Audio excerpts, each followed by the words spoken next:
Hi viewers, and today we are going to discuss some of the important topics from the Hindu paper. So first topic which is Ireland, Norway and Spain set to formally recognize Palestine as a country అండి. So అందులో ఈ ఎప్పుడైతే Palestine and Israel మధ్య జరుగుతున్న యుద్ధం ఎన్నో last year October నుంచి జరుగుతూ ఉంది. ఈ క్రమంలో పాలస్తీనాకు సంబంధించి ఒక పెద్ద రిస్పైట్ ఏంటంటే, సో యూరోపియన్ కంట్రీస్ ఇప్పుడు జనరల్గా యూరోపియన్ యూనియన్ అన్న అదర్ వెస్టర్న్ కంట్రీస్ అన్ని జనరల్గానే ఇజ్రాయెల్తో సత్సంబంధాలు మెయింటైన్ చేస్తే పాలస్తీనా విషయంలో అంతా పాలస్తీనాకు కావాల్సిన మోరల్ ఆర్ ఫినాన్షియల్ సపోర్ట్ పెద్దగా ఇచ్చేవి కాదు. ఎందుకంటే ఇజ్రాయెల్తో ఉన్న వాళ్ళకున్న రిలేషన్స్ని బేస్ చేసుకొని పాలస్తీనా విషయంలో కొంచెం చూసి ఉన్నట్టు ఉండేవి ఈ వెస్ట్రన్ కంట్రీస్ అన్ని.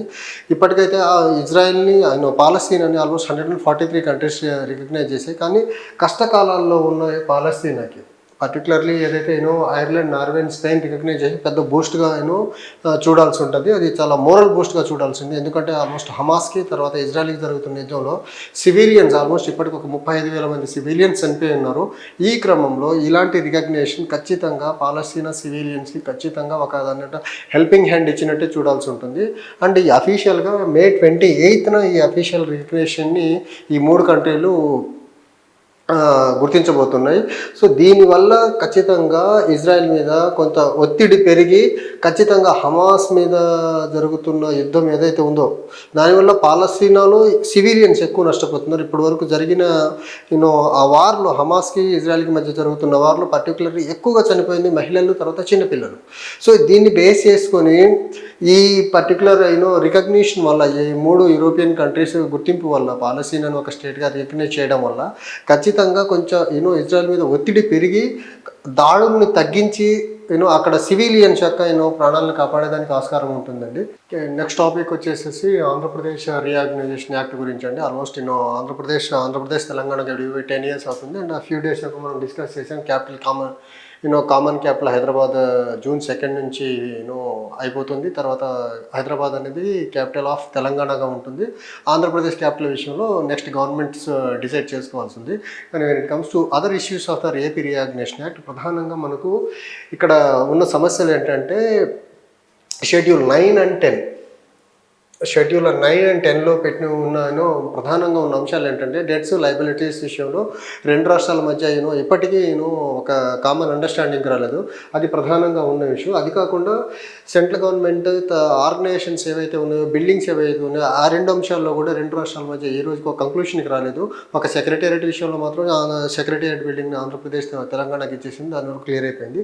మిగిలిన ఏవైతే ఉన్నాయో డెట్స్, లయబిలిటీస్తో పాటు ప్రధానంగా గవర్నమెంట్ బిల్డింగ్స్ ఏవైతే ఉమ్మడి రాష్ట్రానికి సంబంధించిన బిల్డింగ్లు ఆంధ్రప్రదేశ్కి వెళ్ళినాయో ఆ బిల్డింగ్కి సంబంధించిన అంశాలు ఇంకా ఒక ప్రాపర్గా కంక్లూషన్కి రాలేదు.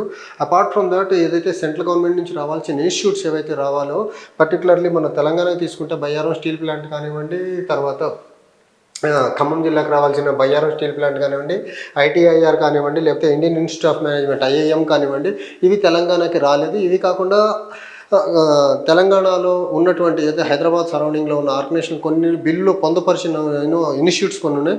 వాటి విషయంలో కూడా తెలంగాణ గవర్నమెంట్ చాలా బలంగా పట్టుబడుతూ ఉంది. వాటిని ఖచ్చితంగా తెలంగాణకి కేటాయించాలని హోమ్ మినిస్ట్రీని రిక్వెస్ట్ చేస్తూ ఉంది. అండ్ ఈ ఓవరాల్గా ఏపీ రీఆర్గనైజేషన్ యాక్ట్ ఇంప్లిమెంటేషన్కి వచ్చేసరికి మనకు నోడల్ మినిస్ట్రీ వచ్చేసి హోమ్ మినిస్ట్రీ కొంచెం చొరవ చూపించి ఆల్మోస్ట్ 10 years అయిపోతుంది. ఇప్పటికే 2 రాష్ట్రాల మధ్య ఒక సఖ్యతను కుదిరించి ఈ పెండింగ్లో ఉన్న అంశాలన్నింటినీ త్వరితగతిన క్లియర్ చేసేస్తే రేపు June 2 తర్వాత కామన్ క్యాపిటల్ హైదరాబాద్ ఎలాగో ఉండబోదు. కాబట్టి ఖచ్చితంగా ఏ రాష్ట్రాలకు సంబంధించిన అంశాలలో క్లారిటీ ఇచ్చేసేసి ఏ రాష్ట్రానికి కావాల్సిన అడ్మినిస్ట్రేటివ్ ద కన్వీనియన్స్ ఏదైతే ఉందో ఇచ్చేస్తే 2 రాష్ట్రాల మధ్య ఉండాల్సిన చిన్న డిస్ప్యూట్స్ ఏవైతే ఉన్నాయో అసెట్స్ అండ్ లయబిలిటీస్ విషయంలో తగ్గేదానికి ఆస్కారం ఉంది. దీనికి ప్రధానంగా central government particularly home ministry కొంచెం చొరవ తీసుకొని 2 రాష్ట్రాలకు సంబంధించిన స్టేక్ హోల్డర్స్ని, మినిస్ట్రీస్, డిపార్ట్మెంటల్ హెడ్స్ని కానివ్వండి, లేకపోతే చీఫ్ మినిస్టర్స్ని కానీ, లేకపోతే కన్సర్న్ మినిస్టర్స్ని కూర్చోబెట్టి మాట్లాడి ఈ ఇష్యూస్కి ఒక కంక్లూజన్ తీసుకొస్తే 2 రాష్ట్రాలు ప్రోగ్రెసివ్ మేనర్లో వెళ్ళేదానికి ఆస్కారం ఉంటుంది. ఎప్పుడైతే 2 రాష్ట్రాల మధ్య ఈ చిన్న అంశాలలో పర్టికులర్లీ బైఫర్కేటెడ్ రిలేటెడ్ అంశాల్లో ఈ దాన్ని ఏమంటారు, ఈ డిస్ప్యూట్స్ కొనసాగుతూ ఉంటాయి. ఖచ్చితంగా రెండు రాష్ట్రాలకు అవి మంచి చేయకపోగా ఖచ్చితంగా ఒక దాన్ని ఏమంటారు, ఒక రెండు రాష్ట్రాల మధ్య ఖచ్చితంగా ఒక డిస్ప్యూట్ కొనసాగే కొద్దీ రెండు రాష్ట్రాల మధ్య కొంచెం రిలేషన్స్ స్ట్రెయిన్ అయ్యేదానికి ఆస్కారం ఉంటుంది. అది ఏ రాష్ట్రానికి మంచిది కాదు. ఖచ్చితంగా మినిస్ట్రీ హోమ్ మినిస్ట్రీ నోడల్ మినిస్ట్రీగా ఉంది కాబట్టి ఖచ్చితంగా రావాల్సిన అంశ రెండు రాష్ట్రాల మధ్య పెండింగ్ ఉన్న అంశాలను త్వరితగతిని తేల్చేసేసి ఒక పెద్దన్న పాత్ర central government particularly home minister play చేయాల్సిన రోల్ ఎంతైనా ఉంది. అది కాకుండా మనకు పర్టికులర్గా ఈ బైఫర్కేషన్ యాక్ట్లో లాంగ్ పెండింగ్ ఉన్న లయబిలిటీస్ తర్వాత అసెట్స్తో పాటు బైఫర్కేషన్ అంశాలు సెక్షన్ 9 and 10లో ఉన్నతో పాటు షెడ్యూల్ 8 ఏదైతే ఉందో అది progressive sustainable development of successor స్టేట్కి చాలా అవసరం కాబట్టి ఖచ్చితంగా షెడ్యూల్ 8ని ఇంప్లిమెంట్ చేయాల్సిన బాధ్యత గవర్నమెంట్ ఆఫ్ ఇండియా మీద ఎంతైనా ఉందండి.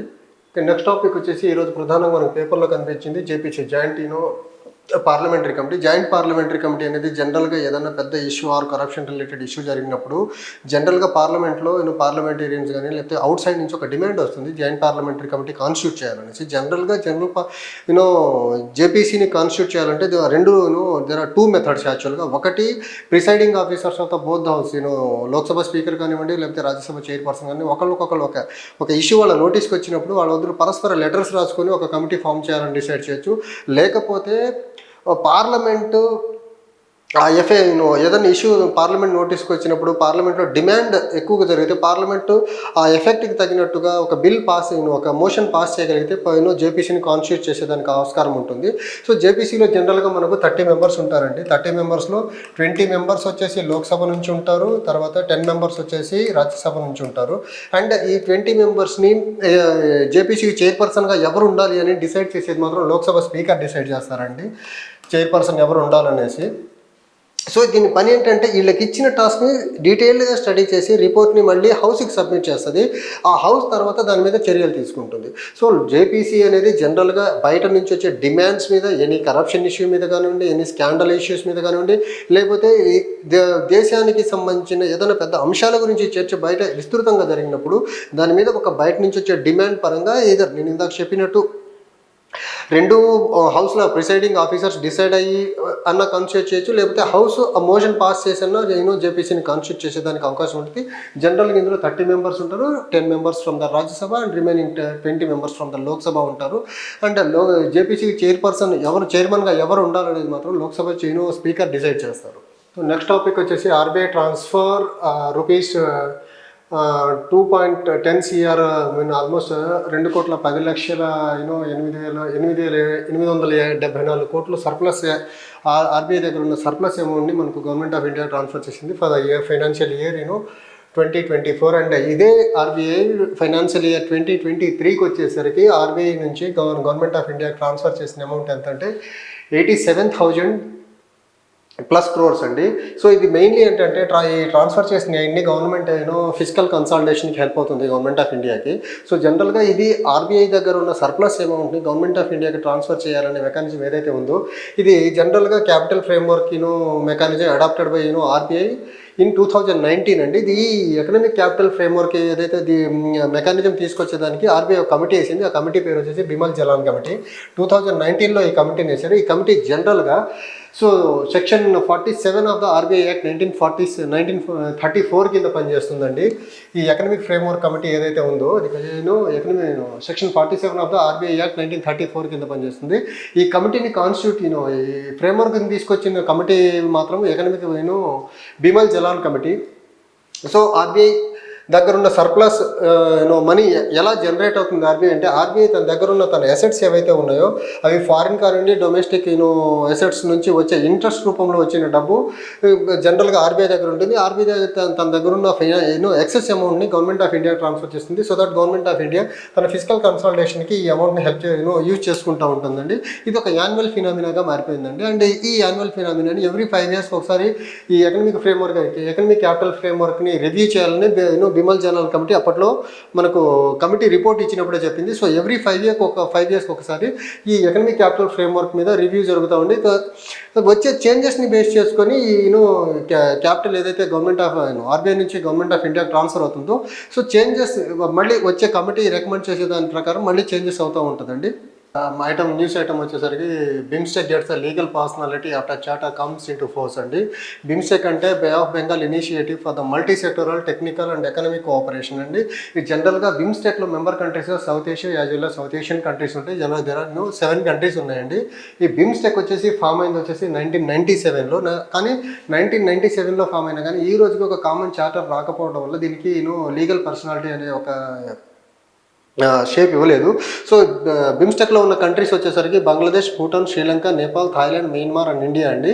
సో ఈ కామన్ చార్టర్ వీళ్ళకు ఇప్పుడు వచ్చేసింది కాబట్టి దీనికి జనరల్గా ఇక్కడ నుంచి వేరే ఇంటర్నేషనల్ గ్రూపింగ్స్తో కానీ లేకపోతే ఇంటర్నేషనల్ కంట్రీస్తో as a group BIMSTEC as a గ్రూప్గా ఇంటరాక్ట్ అయ్యేదానికి ఒక ఆపర్చునిటీ అయితే ఇక్కడ నుంచి క్రియేట్ అయింది.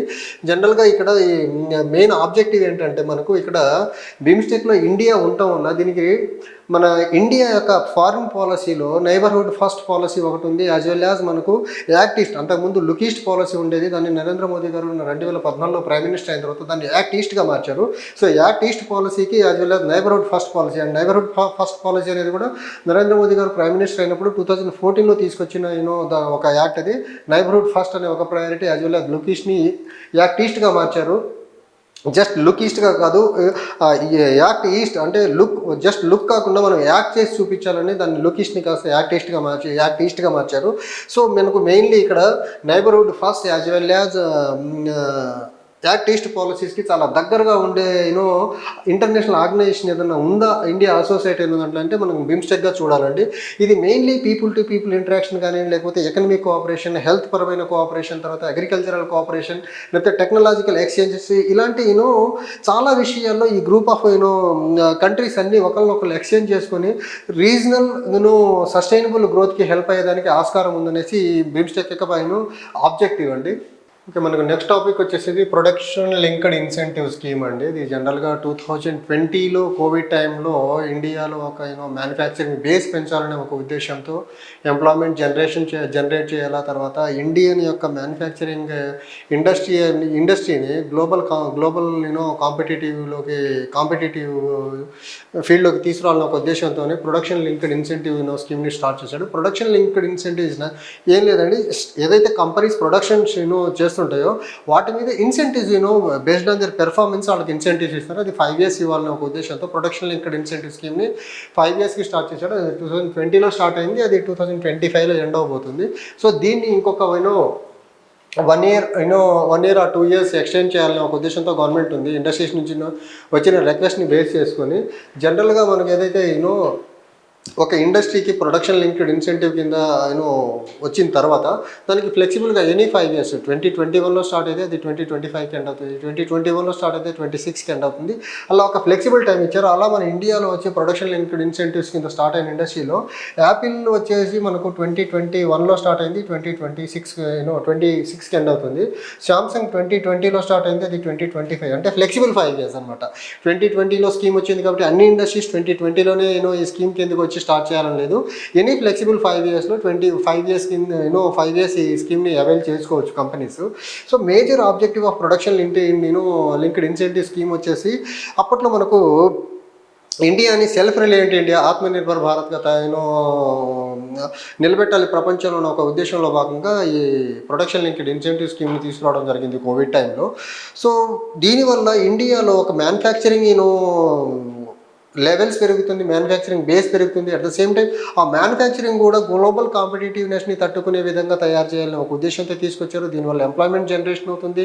తర్వాత ఇండియా నుంచి పెద్ద మొత్తంలో మ్యానుఫ్యాక్చరింగ్ పెరిగి ప్రొడక్షన్ పెరిగిన తర్వాత ఇండియా నుంచి వేరే దేశాలకు ఎక్స్పోర్ట్ అవటం వల్ల ట్రేడ్ బ్యాలెన్స్ ఏదైతే ఉందో not in favour of India కాబట్టి ఖచ్చితంగా ఆ ట్రేడ్ డెఫిసిట్ని తగ్గించేసి ఇండియన్ ట్రేడ్ని ట్రేడ్ డెఫిసిట్ నుంచి ట్రేడ్ సర్ప్లస్ సైడ్కి తీసుకొచ్చేదానికి ప్రొడక్షన్ లింక్డ్ స్కీమ్ ఒకటి హెల్ప్ అవుతుంది అనే ఉద్దేశంతో ఆత్మనిర్భర్ భారత్ కింద ప్రొడక్షన్ లింక్డ్ ఇన్సెంటివ్ స్కీమ్ని 2021లో స్టార్ట్ చేశారు. దీన్ని ఖచ్చితంగా ఇంకొక కొన్ని సంవత్సరాల పాటు ఈ స్కీమ్ని ఎక్స్టెండ్ చేయాలనే ఉద్దేశంతో ఇండస్ట్రీస్ నుంచి వచ్చిన రిక్వెస్ట్ని బేస్ చేసుకుని గవర్నమెంట్ ఆఫ్ ఇండియా థింక్ చేస్తుంది. హోప్ఫుల్లీ ఈ స్కీమ్ని కానీ ఖచ్చితంగా గవర్నమెంట్ కొన్ని సంవత్సరాలు ఎక్స్టెండ్ చేయగలిగితే బియాండ్ 2026 ఖచ్చితంగా ఇండియా నుంచి పెద్ద మొత్తంలో ఇంక ఇండస్ట్రీస్ దీని కిందకి వచ్చి ఆల్మోస్ట్ ఇప్పటికే ఒక 14 కైండ్స్ ఆఫ్ ఇండస్ట్రీస్ వచ్చేసి మనకు ఆత్మనిర్భర్ భారత్ కింద ప్రొడక్షన్ లింక్డ్ ఇన్సెంటివ్ స్కీమ్స్ కింద ఉన్నాయి. ఈ ఇండస్ట్రీస్ ఇంకొంచెం ఇన్సెంటివ్స్ని కొన్ని సంవత్సరాలు పెంచడం వల్ల ప్రొడక్షన్ బేస్డ్ ఇన్సెంటివ్ ఏదైతే గవర్నమెంట్ ఆఫ్ ఇండియా ప్రొవైడ్ చేస్తుందో దీన్ని పెంచడం వల్ల ఖచ్చితంగా ఇండియా యొక్క production base as well as export base competitive spirit కానీ ఎంప్లాయ్మెంట్ జనరేషన్ కానివ్వండి, అట్ ద సేమ్ టైం వచ్చే టెక్నాలజికల్ ట్రాన్స్ఫర్ ఏదైతే విదేశాల నుంచి వచ్చే కంపెనీ లైక్ శాంసంగ్ కానివ్వండి, యాపిల్ కానివ్వండి, సమ్ అదర్ ఫార్మాస్యూటికల్ కంపెనీస్ కానివ్వండి, టెక్స్టైల్ కంపెనీస్ అయితే ఫారిన్ ఇన్వెస్ట్మెంట్స్ వస్తాయో వాటి వల్ల టెక్నాలజికల్ అడ్వాన్స్మెంట్ పెరుగుతూ ఉంది. At the same time foreign investment కూడా పెరుగుతుంది, లోకల్గా ఎంప్లాయ్మెంట్ జనరేషన్ పెరుగుతూ ఉంది. ఇండియాస్ యొక్క ప్రొడక్షన్ బేస్ పెరిగి ఏదైతే గ్లోబల్ పవర్గా ఇండియా ఎమర్జ్ అవ్వాలని ఒక ఆస్పైర్ అవుతూ ఉందో దానికి ఖచ్చితంగా ఈ ప్రొడక్షన్ లింక్డ్ ఇన్సెంటివ్ స్కీమ్ ఖచ్చితంగా చాలా పెద్ద మొత్తంలో హెల్ప్ అవుతుంది.